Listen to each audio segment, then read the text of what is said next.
방콕은 세계적으로 워낙 유명한 여행지인 만큼 즐길 거리도 많고 음식점이나 호텔도 너무 많아서 막상 여행 앞두고 계획을 세우다 보면 어디서부터 계획을 해야 할지 감이 잘 안 오는 사람들이 있을 거예요. 저희도 이번에 여행 계획을 짜면서 어디를 가볼지, 호텔은 어디로 예약할지, 어떤 맛집을 가볼지 유독 결정장애가 많이 왔던 것 같아요. 그래서 방콕 여행을 앞두고 있는 친한 친구에게 알려준다는 마음으로 여행 계획을 세우면서 궁금했던 것들과 여행을 다녀와서 아쉬웠거나 좋았던 것들을 최대한 정성스럽게 알려드릴게요. 여행 계획 짜는데 감을 못 잡고 있는 사람이라면 적어도 몇 가지는 분명 도움되는 게 있을 거라고 생각해요. 그럼 바로 시작해볼게요.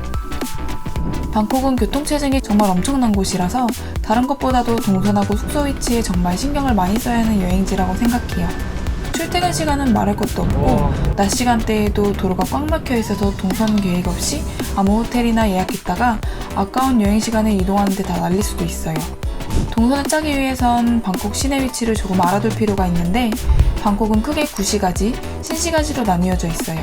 먼저 방콕 왼편에 있는 구시가지에는 사원, 왕궁, 그리고 여행자의 거리 카오산로드 같은 전통적으로 유명한 방콕의 관광지들이 모여있고 오른편에 위치한 신시가지에는 서울 한복판에 있을 것 같은 쇼핑몰들이나 요즘 핫한 바, 그리고 클럽, 유흥거리 같은 것들이 모여있어요. 또 아래쪽에도 최근에 지어진 핫한 쇼핑센터인 아이콘 시암같이 가볼 만한 곳이 좀 있는데 각각 지역이 거리상으로는 멀지 않아 보여도 막상 이동하려면 교통체증 때문에 시간이 엄청나게 걸릴 수도 있어서 이곳들을 별 생각 없이 여기저기 왔다 갔다 하다 보면 아까운 시간을 차 안에서 다 날릴 수도 있어요. 그래서 저희는 여행 초반에는 구시가지 지역에 숙소를 잡고 근처에 가보고 싶은 곳을 묶어서 돌아다녔고 그 이후에는 아예 신시가지 쪽으로 숙소를 잡고 그쪽 지역에 가보고 싶었던 곳을 돌아다녔어요. 저희처럼 숙소를 옮기고 싶지 않고 한 곳에만 잡고 싶다면 웬만하면 신시가지 쪽 숙소를 잡는 게 좋은데 방콕의 지하철 노선인 BTS나 MRT 노선을 모두 이용할 수 있는 아송역 주변 호텔을 추천하고 싶어요. 저희도 신시가지에서는 아송역 근처에 있는 아르테 호텔, 그랜드 센터 포인트 터미널 21 호텔을 이용했는데 아르테 호텔은 위치도 좋고 깔끔하고 수영장까지 있는데도 하루 7만원 밖에 안 해서 가성비 호텔을 찾는 사람에게 추천해주고 싶고 조금 비용을 더 주더라도 좀 더 괜찮은 호텔을 찾는 사람이라면 그랜드 센터 포인트 터미널 21 호텔도 추천해주고 싶어요. 무엇보다 아송역하고 연결되어 있는 방콕 최대 쇼핑몰 중 하나인 터미널 21의 실내 통로로 바로 갈 수 있을 정도로 위치가 깡패이고 객실도 깔끔하고 고급스러운 데다가 다 이렇게 통창으로 되어 있어서 호텔에서 바라보는 뷰도 아주 멋져요. 수영장이나 헬스장 같은 시설도 잘 되어 있는데 심지어 사우나까지도 있어서 전체적으로 만족도가 높은 호텔이었어요. 구시가지에서는 저희는 카오산로드에서 6분 거리에 있는 더 엠버 호텔에서 묵었는데 카오산로드에서 늦은 시간까지 놀다가 다음날 아침 일찍부터 왕궁, 사원을 돌아다닐 예정이었어서 위치와 가성비, 깔끔한 객실 컨디션을 가장 중요하게 생각했는데 저희가 생각한 조건에 잘 맞는 숙소였던 것 같아서 저희랑 비슷한 조건의 호텔을 찾는 사람이라면 추천해주고 싶어요. 숙소를 정했으면 이제 어디서 뭘 해야 할지 정해야겠죠? 방콕에는 가볼 만한 것이 정말 다양하지만 저희가 이번 여행에서 만족스러웠던 곳 위주로 간단하게 추천해드릴게요. 우선 구시가지에 있는 사원이나 왕궁은 방콕 왔으면 한 번쯤 안 가면 섭섭할 정도로 방콕 필수 코스 같은 곳이에요. 태국 동전에도 그려져 있을 만큼 방콕의 랜드마크라고 할 수 있는 사원인 와다롱과 거대한 와불상으로 유명한 와포, 그리고 방콕의 왕궁이 한 곳에 모여 있어서 가보고 싶은 곳으로 한두 군데 가보는 걸 추천해요. 저희는 이번에 와다롱과 와포 두 곳을 묶어서 다녀왔는데 두 곳 다 엄청 화려한 건축물이나 신기한 동상 같은 볼거리가 많아서 좋았고 와포에서는 현지인들이 하는 다양한 종교의식도 체험해볼 수 있고 압도될 정도로 엄청나게 큰 불상이 유독 기억에 남아요. 그리고 와다롱에서는 근처 상점에서 150바트라는 저렴한 가격에 태국 전통 의상 대여를 할 수 있는데 태국 여행하는 느낌 제대로 들면서 기억에 남는 사진들도 많이 남길 수 있어서 좋았어요. 와다롱과 와포는 바로 옆에 있는 선착장에서 배 타고 5분 정도만 이동하면 되는 거리라서 묶어서 가기도 좋았던 것 같아요. 또 밤에는 역시 너무 유명한 여행자의 거리 카오산로드도 한 번쯤 가봐야겠죠? 뭐 대단한 걸 안 하더라도 펍에서 맥주 한잔 하면서 카오산로드만의 자유분방한 분위기를 느끼는 것만으로도 방콕 여행 만족도가 팍팍 올라갈 거예요. 너무 시끌벅적한 분위기는 별로다 하는 사람은 바로 옆에 분위기 좋은 레스토랑이나 술집이 가득한 람보뚜리 로드도 있으니까 취향에 따라서 선택해서 가면 될 것 같아요. 다음으로 신시가지에서 가장 추천해주고 싶은 곳은 요즘 방콕 최대의 핫플인 티추카 루프탑 바예요. 너무 유명한 곳이라 방콕 여행 한 번이라도 찾아본 사람들은 다 알겠지만 막상 가보면 여긴 진짜 괜히 유명한 곳이 아니라는 생각이 들 거예요. 입구에 들어서면서부터 와 소리밖에 안 나올 정도로 경치, 분위기, 음악 모든 게 완벽했던 것 같아요. 물론 가격은 좀 비싼 편이지만 전혀 비싸게 느껴지지 않을 정도로 완벽한 곳이었어요. 방콕에는 티추카 말고도 시로코, 스카이 비치바 같은 유명한 루프탑 바들이 많은데 루프탑 바를 갈 때 한 가지 팁을 주자면 루프탑 바는 밝을 때와 어두울 때 경치가 분위기가 완전히 다르게 느껴지는데 해가 지기 시작할 때쯤에 맞춰서 입장하면 그 다른 매력을 모두 느껴볼 수 있고 웨이팅도 할 필요 없어서 적어도 6시에서 7시 사이에는 입장을 하는 걸 추천할게요. 그리고 방콕은 루프탑 바 말고도 분위기 좋게 한잔하면서 수준 높은 공연을 볼 수 있는 정말 괜찮은 바들이 많아서 바도 한 번씩 가는 걸 추천하고 저희가 갔던 바에 대해서는 맛집 소개 영상에서 자세하게 소개해드릴게요.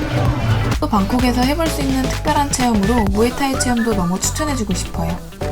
저희도 뭔가 뻔하지 않은 체험을 찾다가 무에타이 체험을 알게 되었는데 무에타이의 본고장인 태국에서 기본적인 무에타이 동작도 배우면서 열심히 운동도 할 수 있어서 방콕에서 했던 경험들 중 유독 기억에 많이 남을 정도로 좋았어요. 저희가 갔던 체육관은 프롬친역 근처에 있는 와차라 무에타이 체육관이라는 곳인데 체험 가격은 1인 480바트였고 미리 예약하고 가지 않아도 당일에 구글 채팅을 통해 예약할 수 있는데 답변도 빠르게 와서 예약하는 데 큰 어려움은 없을 거예요. 찾아보니 초등학생들도 체험을 했다고 할 정도로 남녀노소 크게 제약받지 않고 해볼 수 있는 경험이라고 생각해요. 저희처럼 활동적인 것도 좋아하는데 방콕에서 특별한 체험을 해보고 싶다면 무에타이 강력하게 추천할게요. 그리고 방콕에는 정말 다양한 쇼핑센터가 엄청 잘 되어 있어서 기념품도 살 겸 쇼핑센터도 한 번쯤 둘러봐도 좋은데 저희도 다양한 기념품을 사왔지만 그 중에 가장 만족스러웠던 곳 한 군데만 추천해줄게요. 카라마카멧이라는 향과 관련된 제품들을 파는 브랜드인데 태국의 조말론이라고 할 정도로 알아주는 아로마 오일, 향초, 사쉐, 필로우 스프레이 등 아로마 제품을 주로 판다고 생각하면 돼요. 일단 태국 로컬 브랜드이면서 향도 엄청 퀄리티가 좋고 명품 매장들 사이에 입점해 있을 정도로 매장 분위기나 포장도 너무 고급스러워서 구경하면서 선물 사오기에도 너무 좋아요. 저희도 아로마 오일, 사쉐 등과 같은 걸 몇 개 사서 선물을 해줬는데 만족도가 높은 곳이었어요. 카르마카멧 매장은 이렇게 다양하게 있는데 쇼핑센터에서 다른 제품도 쇼핑하면서 함께 들리기 좋게 센트럴월드 1층에도 입점해 있으니까 방콕에서 쇼핑할 만한 아이템 찾는 사람이라면 카르마카멧 추천할게요.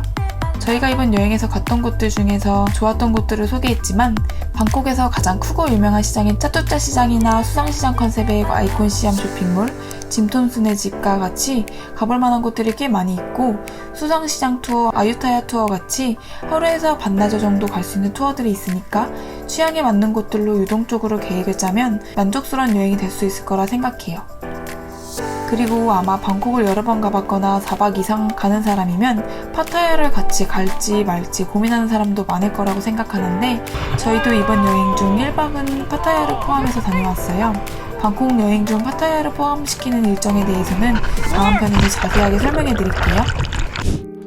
태국의 날씨는 건기와 우기로 나뉘는데 태국의 겨울이라고 여겨지는 11월부터 2월까지는 맑은 날이 많아 여행하기에 가장 좋은 건기 시즌이고 3월부터 5월까지는 최고 기온을 찍는 태국의 한여름의 날씨인 매우 더운 건기, 6월부터 10월까지는 평균 29도 정도의 우기 시즌으로 스콜성 비가 한 번씩 내리기 때문에 여행 시 비에 대한 준비를 해주시는 게 좋아요. 나라마다 돈을 지불할 때 환전하는 방법이나 지불 수단에 따라서 가장 효율이 좋은 방법이 제각각이에요. 그런데 태국은 다른 동남아 국가들과는 조금 다르게 QR코드를 이용해서 결제하는 GLN이 가장 편리하고 효율적이라고 생각해요. 생소한 단어라 어렵게 느껴질 수도 있는데 전혀 어려울 거 없이 앱스토어에서 이렇게 생긴 GLN 어플을 깔아서 계좌를 연결하기만 하면 돼요.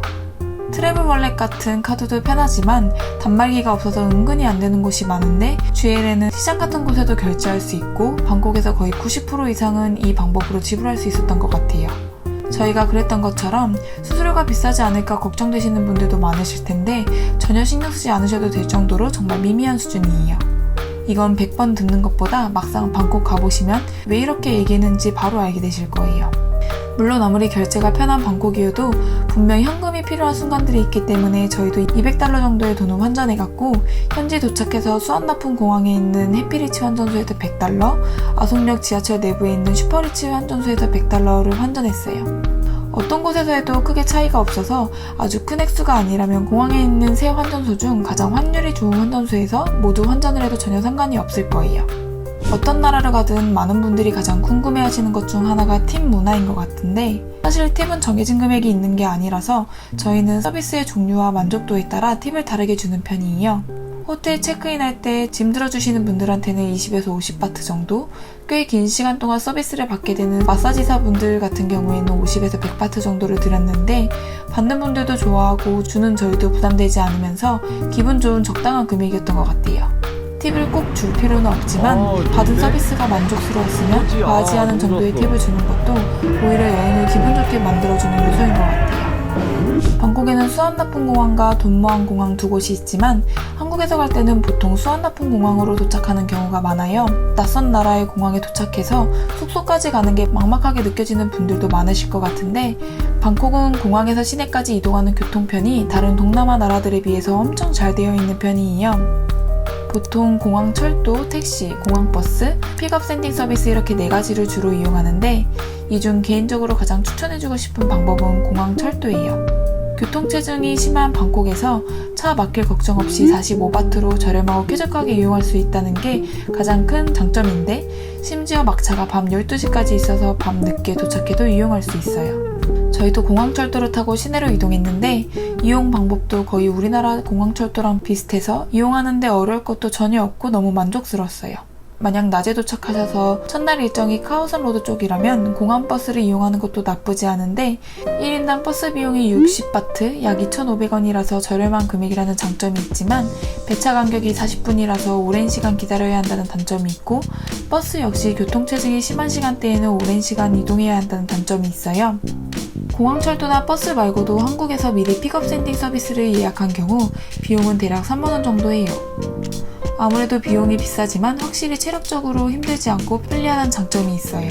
또 택시를 이용할 경우 공항 도착해서 1층 택시 승강장에서 타면 되는데, 택시도 편리하긴 하지만 고속도로 톨비를 포함해서 택시비가 400에서 500바트 정도 나오고, 교통체증이 심한 시간대에는 요금이 더 비싸질 수 있다는 단점이 있어요. 태국 여행에서 빠질 수 없는 것 중 하나가 바로 마사지죠. 마사지의 천국이라고 할 수 있는 태국은 정말 저렴한 현지 마사지샵부터 비싸고 고급스러운 마사지샵까지 다양한 마사지샵이 있어요. 사람마다 선호하는 취향이 다르겠지만 마사지를 아주 많이 받는 편이 아닌 저희도 이번 태국 여행에서 너무 만족해서 꼭 추천해주고 싶은 마사지샵이 두 곳이 있어요. 먼저 방콕 아송역 근처에 있는 코지 마사지 앤 컷이라는 곳인데, 아송역에서 도보 8분 거리에 있어서 위치도 좋고 가격이 정말 합리적인데도 시설도 깨끗하고 분위기도 정말 찐 현지 마사지샵스러워서 좋았어요. 그리고 무엇보다 마사지사분들도 적당한 압으로 정성스럽게 잘해주셔서 저희 둘 다 너무 만족했어요. 저희는 60분짜리 타이 마사지를 받았는데 가격도 인당 350바트, 약 13,000원 정도로 정말 저렴해서 아송역 쪽 마사지샵 찾는 분들에게 추천드릴게요. 다음으로 파타야에서 받았던 마사지샵을 추천해주고 싶어요.